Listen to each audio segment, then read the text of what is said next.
I know that I'm a little delayed in actually getting to this, but hey man, at least I eventually got here. Anyway, this is the third and final book in the Color Theory series by Ashley Bustamante, a brief recap of the first two books.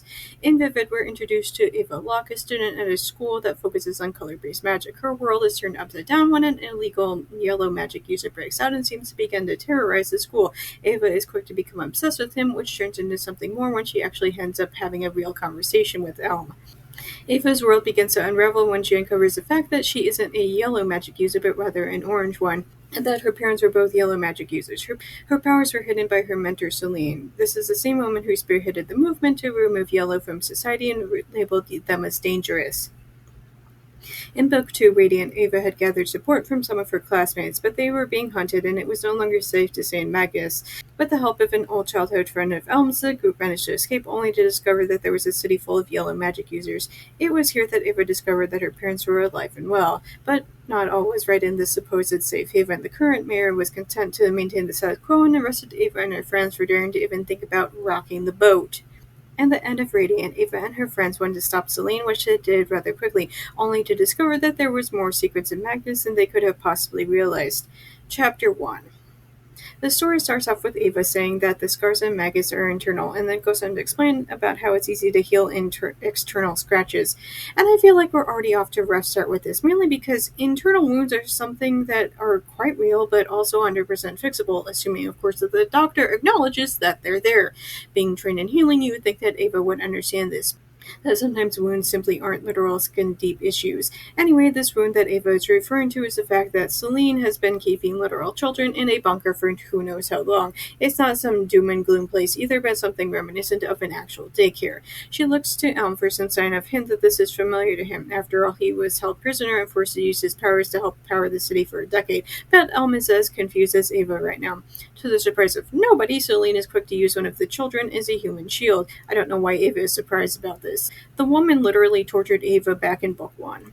Ava recognizes the little girls from the sorting ceremony that Ava watched back in Book 1, a yellow who is quickly ushered away. Ava recalls for the readers that at the time Celine had said everybody has a place. She simply hadn't imagined that the place would be a literal indoctrination station for kindergartners with machines that suck up their powers to keep the lights on in the city. Ava questions where this little girl's parents are, but obviously now is hardly the time to get real answers.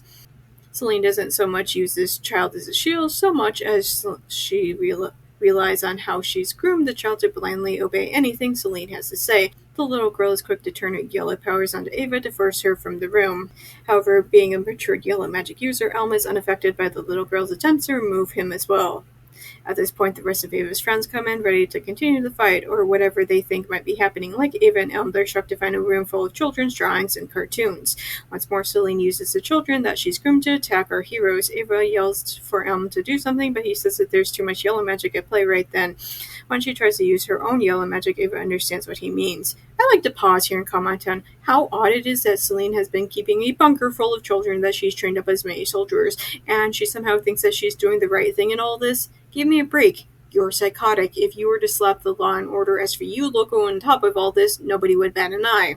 Celine takes off, leaving the others to deal with her literal children army. Again, there's no way that you think that you're the winner in this. You're chucking literal 6-year-old children and a bunch of adults. What is wrong with you?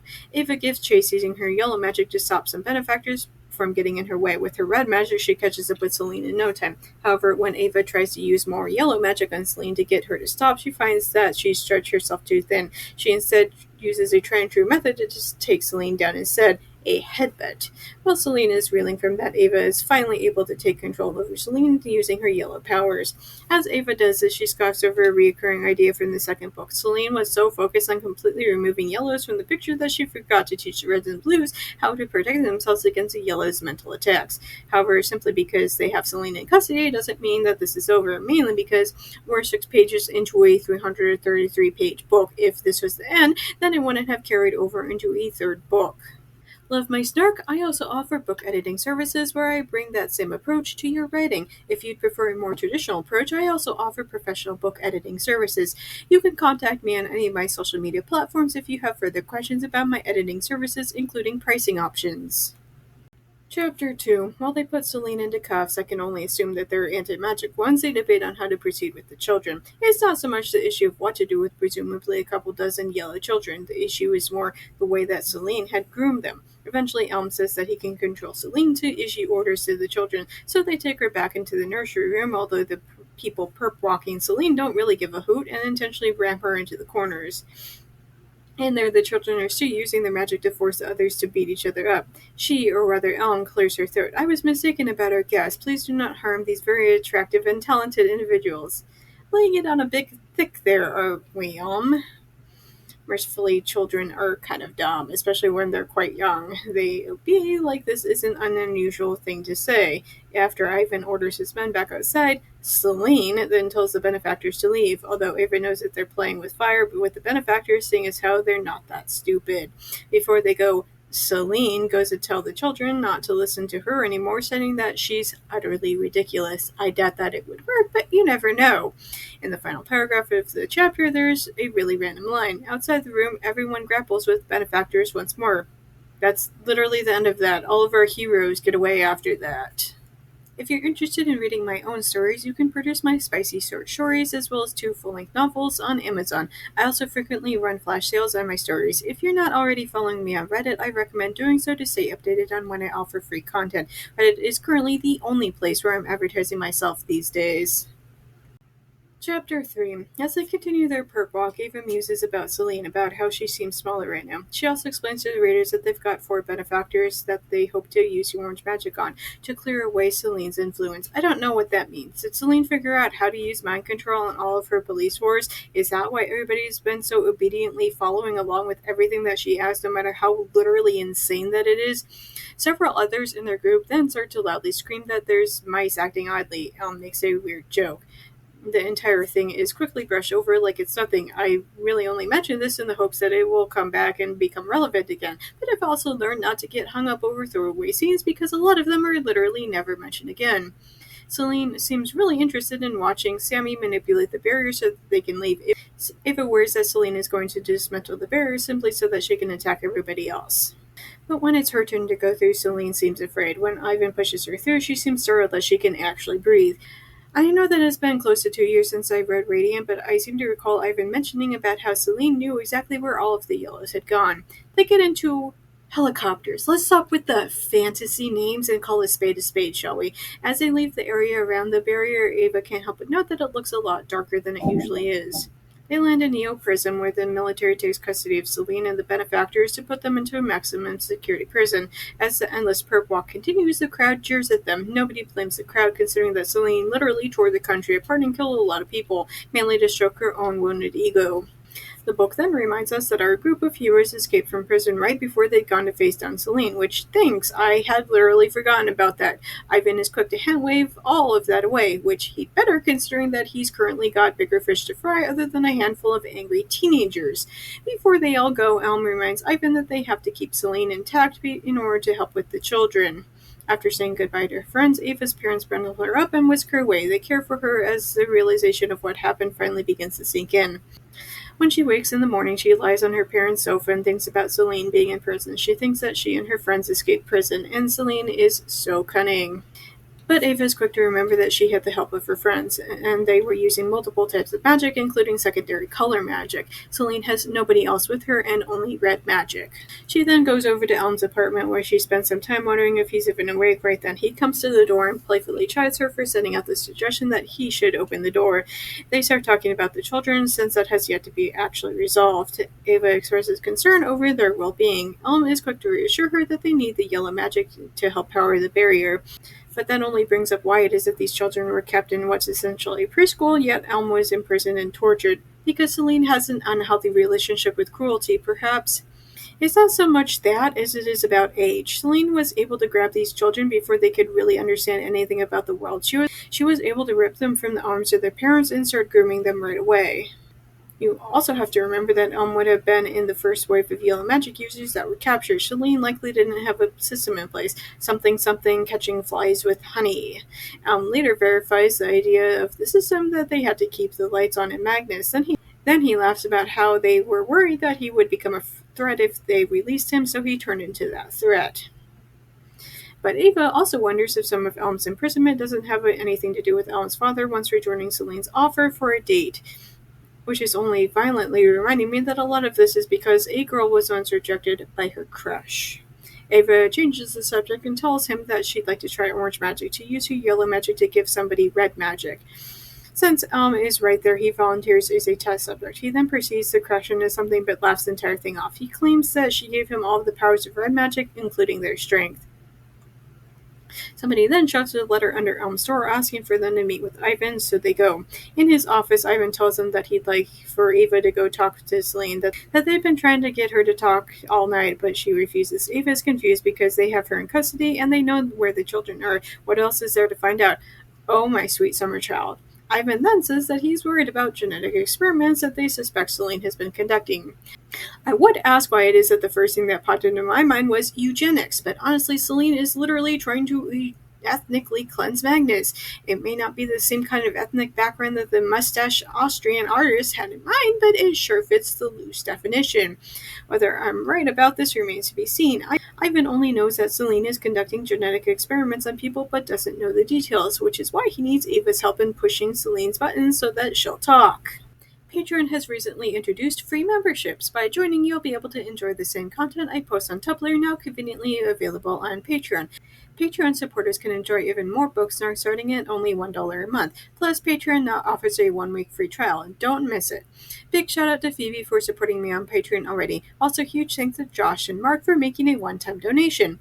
If you want to hear your name in my video next week, either support me on Patreon or make a one-time donation. Chapter 4. But she slowly lifts her head when she sees me. The lighting gives her face a sinister appearance. It would have been less subtle if you'd whacked the readers upside the head with a chair. Ava also knows that they have Celine in not only anti-red magic handcuffs, which is Celine's kind of magic, but also blue and yellow as well, that they're not taking any chances and seem to have learned their lessons after the children escaped.